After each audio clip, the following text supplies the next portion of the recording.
Perkenalkan, nama saya Adela Bustami Ayuninda dengan NIM F1B022028.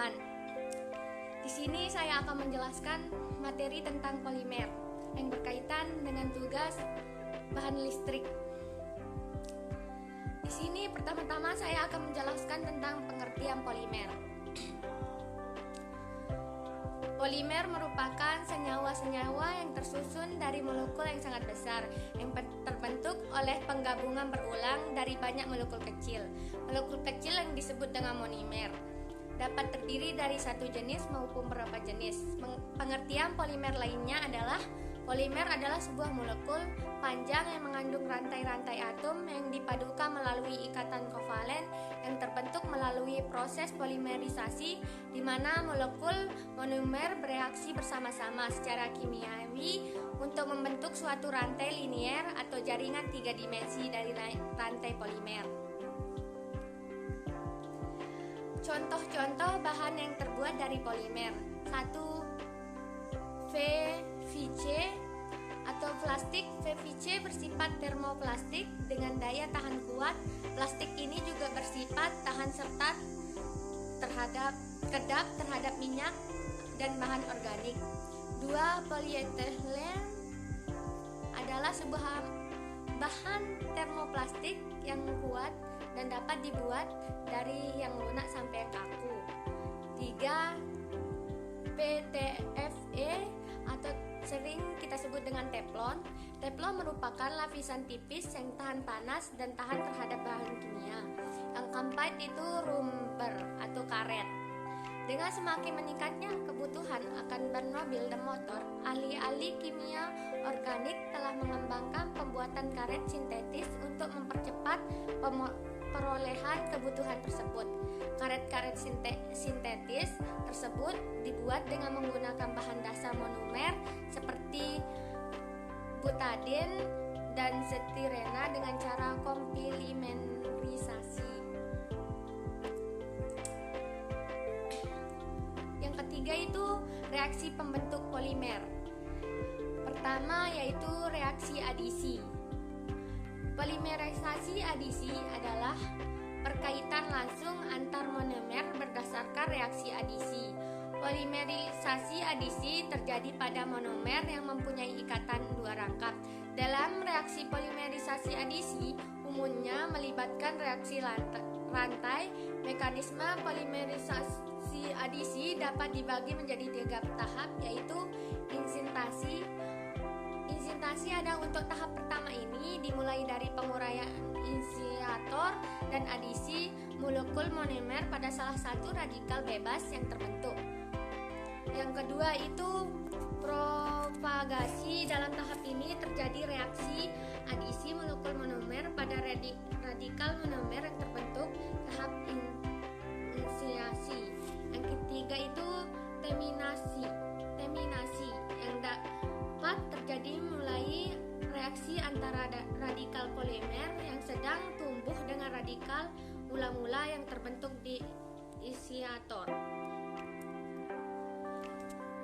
Yang kedua itu polimer kondensasi. Polimer kondensasi terdiri dari reaksi atau gugus fungsi pada monomer yang sama ataupun monomer yang berbeda.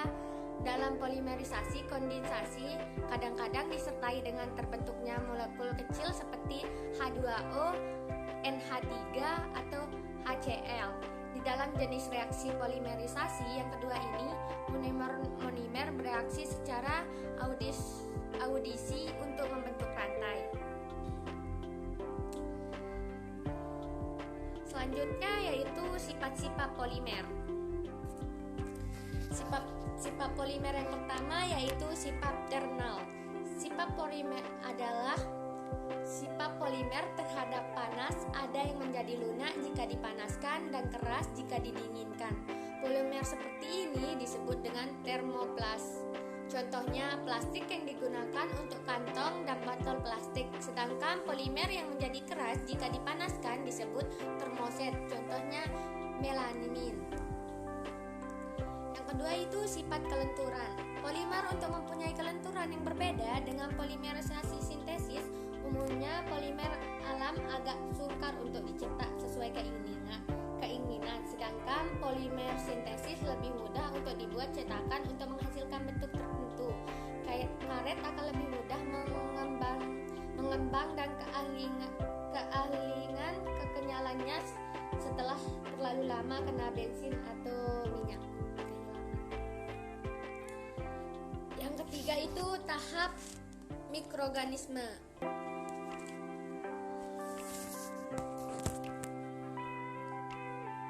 Polimer alam seperti wol, sutra, selulosa tidak tahan terhadap mikroorganisme atau ulat, atau sering kita sebut dengan rayap. Sedangkan polimer sintesis lebih tahan terhadap mikroorganisme atau ulat. Yang ketiga itu sifat lain dari polimer yang lain tergantung pemakaiannya untuk kemasan atau alat-alat industri lain.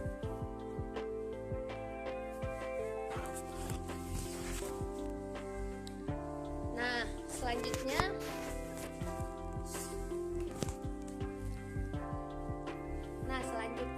itu penggolongan polimer. Polimer berdasarkan asalnya dibagi menjadi dua, yaitu polimer alam dan polimer sintesis. Polimer alam adalah polimer yang terdapat di alam dan berasal dari makhluk hidup. Yang kedua, polimer sintesis adalah polimer sintesis atau polimer buatan adalah polimer yang tidak terdapat di dalam alam, harus dibuat oleh manusia. Sampai saat ini, ahli kimia polimer telah melakukan penelitian struktur molekul alam guna mengembangkan polimer. Yang kedua, polimer berdasarkan jenis monomernya.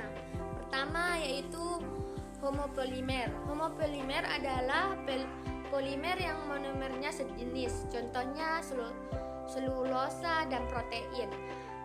Pada polimer adisi homopolimer, ikatan rangkap terbuka lalu berkaitan dengan membentuk polimer yang berikatan tunggal. Yang kedua yaitu copolimer. Copolimer atau yang disebut juga dengan heteropolimer adalah polimer yang monomernya tidak sejenis, contohnya drakon, nilon, melanin.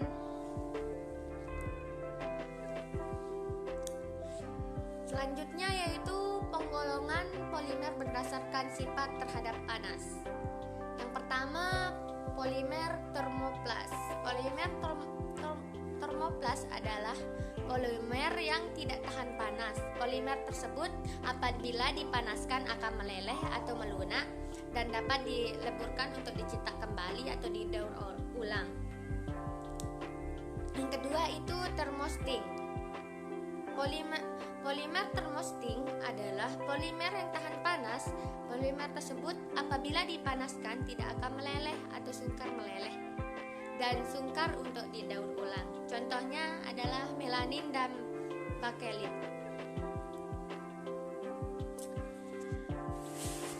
Baik, selanjutnya yaitu tentang macam-macam polimer. Yang pertama yaitu karet sintesis. Dengan semakin meningkatnya kebutuhan akan ban mobil dan ban motor, ahli-ahli kimia organik telah mengembangkan pembuatan karet sintesis untuk mempercepat perolehan kebutuhan tersebut. Karet-karet sintetis tersebut dibuat dengan menggunakan bahan dasar monomer seperti butadiene dan stirena dengan cara kompolimerisasi. Yang kedua yaitu serat sintesis. Kapas merupakan serat alam yang merupakan polimer dari karbohidrat atau selulosa dan polimer dari protein, wol dan sutra. Seperti halnya karet, serat memiliki polimer yang sintesis yaitu nilon dan poliester atau drakron. Yang ketiga itu orlon. Orlon merupakan polimer adisi dari monomer akrylonitril. Polimer ini merupakan serat sintesis seperti wol digunakan dalam tekstil sebagai campuran wol, karpet, dan kaos kaki. Yang ketiga itu plastik. Plastik merupakan polimer sintesis yang paling populer karena digunakan dalam kehidupan sehari-hari.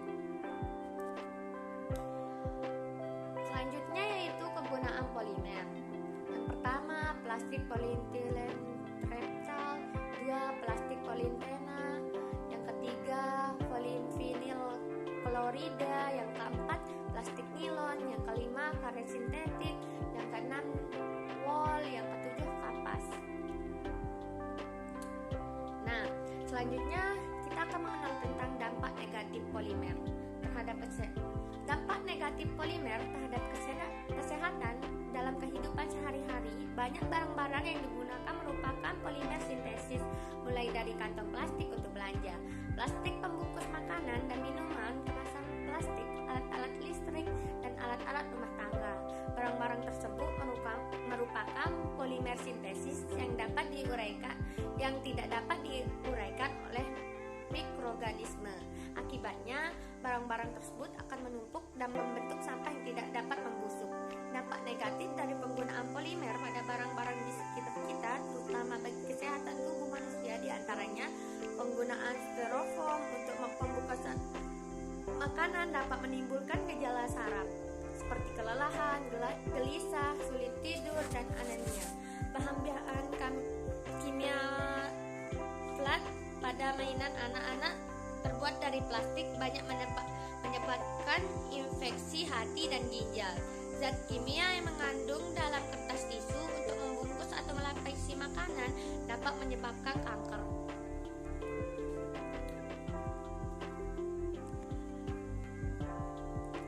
Kalau ada kekurangan, pasti ada cara penanganan limbah plastik. Yang pertama dengan cara daur ulang. Penanganan limbah plastik yang paling ideal adalah dengan cara mendaur ulang. Akan tetapi hal itu tampaknya tidak mudah untuk dijalankan. Proses daur ulang melalui tahap-tahap pengumpulan, sortir, pelelehan, dan pembentukan ulang. Yang kedua itu insenerasi. Cara lain ini untuk mengatasi limbah plastik adalah dengan membakarnya pada suhu tinggi. Limbah plastik mempunyai nilai kalor yang tinggi sehingga dapat digunakan sebagai sumber tenaga untuk pembangkit listrik.